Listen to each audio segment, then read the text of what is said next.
இப்ப நான் பிள்ளையார் எப்படி உருவானார்ன்ற கதையை சொல்ல போறேன். ஃபர்ஸ்ட் கைலாசத்துல இருந்து பூலோகத்துக்கு சிவபெருமான் ஒரு வேலையா போயிருந்தாங்க. அப்ப பார்வதி தேவிக்கு ரொம்ப போர் அடிச்சுது.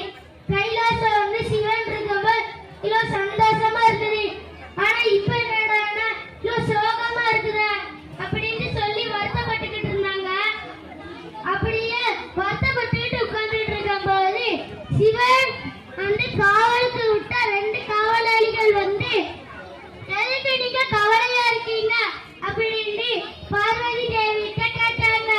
அந்த உடனே எனக்கு ரொம்ப போர் அடிச்சு சிவபெருமான் இருந்தா நல்லா இருக்கும் அப்படின்னு சொல்லலாம். அந்த 2 காவலாளிகளும் சிவபெருமான் வாராரு அப்படின்னு சொல்லலாம். பார்வதி தேவிக்கு ரொம்ப சந்தோஷமாயிட்டு அந்த உடனே குளிக்க கிளம்புனாங்க. குளிக்க கிளம்பும் போது எனக்கு காவலுக்கு யாராவது வேணுமே அப்படின்னு சொல்லி பக்கத்துல ஒரு மஞ்சளை எடுத்து அதை வச்சு ஒரு அழகான உருவத்தை செஞ்சாங்க.